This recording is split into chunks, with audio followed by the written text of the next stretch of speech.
International university এর pharmacy ডিপার্টমেন্টের কিছু সংখ্যক স্টুডেন্ট আমাদের আর্ট অফ লিভিং কোর্সের আজকের উপস্থাপনার বিষয় হলো safe medicine, safe life, bridging gaps in health care communication.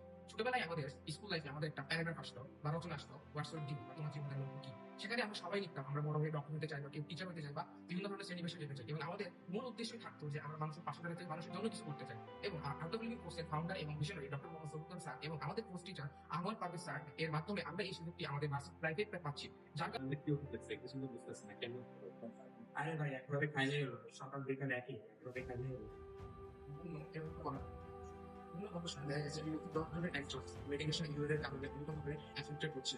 Communication gap এবং প্রেসক্রিপশন ভুল লেখার কারণে এই সমস্যাটি হয়ে থাকে। ভাই ইনফরমেশন আছে এই ইনফরমেশন কেন ডক্টরকে শেয়ার করছে না ভাই ইনফরমেশন দেয়া যায়। এখন আমাদের দেশে বিনা প্রেসক্রিপশনে অ্যান্টিবায়োটিক নেওয়ার নিয়ম অনেক বেশি, এবং এর কারণে ওয়ার্ল্ড হেলথ অর্গানাইজেশন থেকে সতর্ক করে বলা হয়েছে 2050 সালের মধ্যে প্রায় 8 মিলিয়ন মানুষ মারা যেতে পারে এর কারণে। বাংলাদেশে প্রায় 60 থেকে 70% মানুষ বিনা প্রেসক্রিপশনে অ্যান্টিবায়োটিক ব্যবহার করে থাকে, এবং আমরা যখন অসুস্থ হয় তখন আমরা একটা জিনিসের উপর অনেক বেশি নির্ভরশীল হয়ে যাই, সেটি হলো মেডিসিন। তবে এই মেডিসিনের মিস ইউজের কারণে আমাদের বিভিন্ন ধরনের পার্শ্ব প্রতিক্রিয়া হয়ে থাকে, এবং এই সমস্যাগুলো যদি আমরা এখনই সমাধান করতে না পারি ভবিষ্যতে এটি একটা বড় ধরনের আকার ধারণ করবে। তাই আজকের আমাদের প্রেজেন্টেশনের বিষয় হলো OTC drug misuse, antibiotic resistant, doctor patient মিসকমিউনিকেশনের যে সমস্যাগুলো এবং স্বাস্থ্য খাতে এআই এর ব্যবহার। আসসালামু আলাইকুম।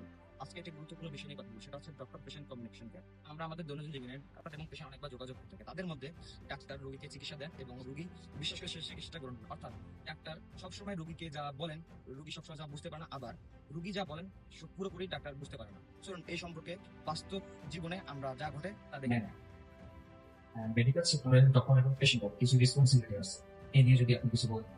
তাকে গ্রিটিংস করা, তারপরে সে কি সমস্যা বা কি কষ্ট নিয়ে আসছে সেটা সুন্দর করে সময় দিয়ে তাকে শোনা, ফার্স্ট কোনো হিস্ট্রি ছিল কিনা সেটা জানতে চাওয়া, এবং তার কষ্ট করার জন্য তাকে পুরোনো মেডিসিন দেওয়া, বিভিন্ন টেস্টের দরকার হয় সেই টেস্টগুলোকে অ্যানালাইজ করা, বুঝিয়ে দেওয়া, এবং তাকে যদি আবার রিভিজিট করতে হয় তাহলে কতদিন পরে আসবে সেটা সম্পর্কে তাকে জানিয়ে দেওয়া। যদি কোনো রিপোর্ট গেছে তার রিপোর্টে কোনো সমস্যা আছে কিনা বা রিপোর্ট ভালো আছে কিনা সেগুলো সম্পর্কে তাকে সুন্দর করে ব্রিফ করে দেওয়া উচিত।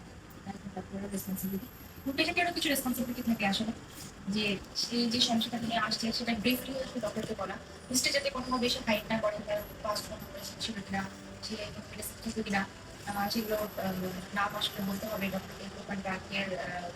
আমি ম্যামের থেকে জানতে পারলাম ডক্টর এবং পেশেন্টের কিছু বেসিক রেসপন্সিবিলিটি ডাক্তারের কিছু রেসপন্সিবিলিটি রয়েছে, সেটা হচ্ছে রোগী সম্পর্কে ভালোভাবে জানা, রোগীর সাথে ভালো ব্যবহার করা এবং ভালোভাবে প্রেসক্রিপশন লেখা। পেশেন্টের কিছু রেসপন্সিবিলিটি রয়েছে, সেটা হচ্ছে পূর্ববর্তী কোনো ডাক্তারের সাথে কনসাল্ট করেছিল কিনা সেটা ডাক্তারকে জানানো, এবং ডাক্তারের যে গাইডলাইনগুলো হচ্ছে সেটা ভালোভাবে মেনে চলা, এবং কোনো পার্সোনাল ইস্যু থাকলে সেটা খুলে। ভালো চিকিৎসা শুধু ওষুধই যথেষ্ট নয়, এর জন্য দরকার পারস্পরিক আন্তরিকতা এবং ভালো কমিউনিকেশন। রোগীর উচিত ডাক্তারকে প্রশ্ন করা এবং ডাক্তারের উচিত রোগীকে বিস্তারিতভাবে বুঝিয়ে দেওয়া। ধন্যবাদ। আসসালামু আলাইকুম সবাইকে। আজকে আমরা ওটিসি ড্রাগের মিসইউজ সম্পর্কে জানবো। আজকের দিনে ওষুধ কেনা খুবই সোজা। আমরা জ্বর, ঠান্ডা, মাথা ব্যথা বা কাশি হলে ফার্মেসি থেকে ওষুধ কিনে নিয়ে খেয়ে ফেলি। এসব ওষুধ খেতে ডাক্তারের পরামর্শ লাগে না। এসব ওষুধকে বলা হয় ওটিসি ড্রাগ বা ওভার দ্য কাউন্টার ড্রাগ। অনেকেই মনে করে এসব ওষুধের কোনো ক্ষতিকর দিক নেই, কিন্তু এসব ওষুধের অনেক ক্ষতিকর দিক রয়েছে। আজকে আমরা এসব ওটিসি ড্রাগের ক্ষতিকর দিক সম্পর্কে জানবো। ওটিসি ড্রাগের ক্ষতিকর দিক সম্পর্কে জানেন? ওটিসি ড্রাগের অতিরিক্ত ডোজ দিলে আপনার লিভার নষ্ট হয়ে যেতে পারে। আবার আপনি যদি একাধিক ওষুধ একসাথে খান, আপনার শ্বাসকষ্ট, হার্টবিট বা মাথা ধরার আশঙ্কা থাকে। আবার দীর্ঘদিন যদি আপনি চিকিৎসকের পরামর্শ ছাড়া ওটিসি ড্রাগগুলো নেন, তাহলে আপনি এটার প্রতি নির্ভরশীল হয়ে যেতে পারেন। তখন এটা ছাড়া আপনার হয়তো শরীর ঠিক মতো কাজ নাও করতে পারে। আবার দীর্ঘদিন ধরে এগুলো নিলে কিডনি এবং লিভারের দীর্ঘমেয়াদী ক্ষতি হতে পারে।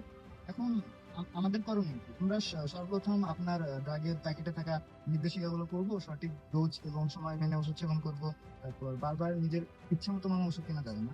আর পার্শ্ব প্রতিক্রিয়া দেখা দিলে সাথে সাথে বন্ধ করে দিতে হবে। আমরা দেখতে পেলাম ওটিসি ড্রাগ সম্পর্কে মানুষ এখনো সচেতন নয়। এটা সঠিকভাবে ব্যবহার করলে উপকারী, কিন্তু ভুলভাবে ব্যবহার করলে অপকারী। আমাদের সম্পর্কে সচেতন হওয়া উচিত এবং অন্যকেও সচেতন করা উচিত। ধন্যবাদ। আসসালামু আলাইকুম। আজকে আমরা আলোচনার বিষয় হচ্ছে অ্যান্টিবায়োটিক রেজিস্ট্যান্স, যা আমরা নিরোগ মহামারী হিসাবে আখ্যায়িত করতে পারি। বিশ্ব স্বাস্থ্য সংস্থার তথ্য মতে প্রতি বছর প্রায় 5 বিলিয়নেরও বেশি মানুষ অ্যান্টিবায়োটিক রেজিস্ট্যান্স দ্বারা আক্রান্ত হয়ে থাকে, এবং 1.4 বিলিয়ন মানুষ প্রায় অ্যান্টিবায়োটিক রেজিস্ট্যান্স দ্বারা মারা গিয়ে থাকে। আমরা নিজেদের অজান্তে আমাদের জীবনকে অ্যান্টিবায়োটিক সম্মুখীন নিয়ে যাই ভুল অ্যান্টিবায়োটিক ব্যবহারের কারণে। চলুন আজকে আমরা জেনে নিই অ্যান্টিবায়োটিক রেজিস্ট্যান্স কি, অ্যান্টিবায়োটিক রেজিস্ট্যান্স হলে করণীয় কি, প্রতিকার ও প্রতিরোধমূলক ব্যবস্থা। আপনি কি অসুস্থ নাকি? ওষুধ টষুধ খাচ্ছেন? আচ্ছা, আপনি কি অ্যান্টিবায়োটিক রেজিস্ট্যান্স সম্পর্কে জানেন? যখন হচ্ছে ব্যাকটেরিয়া কাজ করতে পারছে না, অ্যান্টিবায়োটিকটা কাজ করতে পারছে না ব্যাকটেরিয়ার বিরুদ্ধে, তখনই এটাকে বলি আমরা অ্যান্টিবায়োটিক রেজিস্ট্যান্স। তো অ্যান্টিবায়োটিক রেজিস্ট্যান্সের জন্য তখন আমরা হচ্ছে এটা কেন বিপজ্জনক আমাদের বডিতে, যেমন চিকিৎসা কঠিন ও ব্যয়বহুল হয়ে পড়ে। যেমন যখন আমাদের হচ্ছে বডিতে আমরা যে নর্মালি যেগুলো অ্যান্টিবায়োটিক ইউজ করছি, টক্সিন, জিম্যাক্স, এগুলো যখন হচ্ছে আমরা বডির কাজটা বন্ধ হয়ে যায়, তখন হচ্ছে আমরা আরো হইতেছে শক্তিশালী অ্যান্টিবায়োটিক আর হইতেছে ব্যয়বহুল অ্যান্টিবায়োটিক ইউজ করি, তখন এই চিকিৎসা ক্ষেত্রটা কি কঠিন ও ব্যয়বহুল হয়ে যায়। আবার দেখেন সাধারণ রোগেও ঝুঁকি, যেমন হচ্ছে আমাদের বিভিন্ন হচ্ছে হাত পা কেটে গেলে বা ইনফেকশনের জন্য আমরা যে নর্মাল অ্যান্টিবায়োটিক খাচ্ছি, তখন হইতেছে এগুলোর অ্যান্টিবায়োটিক হচ্ছে রেজিস্ট্যান্স হয়ে যাচ্ছে, তখন এগুলো অ্যান্টিবায়োটিক হইতেছে খাইলে আমাদের বডিতে কাজ করতেছে না। তো আমাদের এখন এগুলোর জন্য করণীয় কি, রেজিস্টার্ড ডাক্তার পরামর্শ অনুযায়ী ওষুধ খাওয়া। আপনি নর্মালি কোনো ফার্মেসি থেকে ওষুধ কিনে খাইতে পারবেন না, ডাক্তার পরামর্শ নিয়ে তারপর আপনার হয়তো অ্যান্টিবায়োটিক গ্রহণ করতে হবে। তারপরে কি অ্যান্টিবায়োটিকের পুরো কোর্স সম্পূর্ণ করতে হবে, আপনার সম্পূর্ণ কোর্স কমপ্লিট করতে হবে। আপনি হচ্ছে 3 দিন খেলেন বা 2 দিন খেলেন, খাওয়ার পর আপনি দেখতেছেন আপনার বডি সুস্থ হয়ে গেছে, আপনি বেটার ফিল করতেছেন, তখন আপনি খাওয়া বন্ধ করে দিলেন, এটা করা যাবে না। অ্যান্টিবায়োটিকের কোর্স আপনাকে সম্পূর্ণ করতে হবে, আবার অন্যের ওষুধ খাবে। এখন এগুলো এড়িয়ে যাবো কিভাবে, যেমন হচ্ছে আমাদের বডিতে ভাইরাল জ্বর ও সর্দি কাশির জন্য অ্যান্টিবায়োটিক এড়িয়ে চলতে হয়। প্রতিরোধের উপায় আমাদের প্রতিনিয়ত হচ্ছে প্রচুর পরিমাণে পানি পান করতে হবে, তারপর হচ্ছে হাত নিতে হবে, নিজেকে পরিষ্কার রাখতে হবে এবং নির্দিষ্ট সময় পর পর টিকা গ্রহণ ও ভ্যাকসিন দিতে হবে। পরিশেষে বলতে চাই, আজ আমাদের সকলেরই দায়িত্ব অ্যান্টিবায়োটিকের সঠিক ব্যবহার নিশ্চিত করা। আজ আমরা যদি সচেতন না হই, তাহলে আগামী প্রজন্মের জন্য এই পৃথিবী হয়ে উঠবে অনিরাপদ। চলুন আমরা অ্যান্টিবায়োটিকের সঠিক ব্যবহার নিশ্চিত করি, নিজে সচেতন হই, অপরকে সচেতন করি এবং সুন্দর একটি ভবিষ্যৎ গড়ে তুলি। ধন্যবাদ সবাইকে।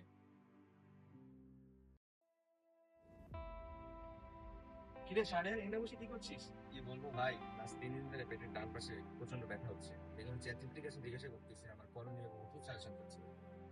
প্রযুক্তির এই যুগে আমরা অনেকটাই এখন কৃত্রিম বুদ্ধিমত্তার উপর নির্ভরশীল। সকালে ঘুম থেকে ওঠা থেকে শুরু করে দৈনন্দিন কাজে সব জায়গাতে এআই নির্ভর।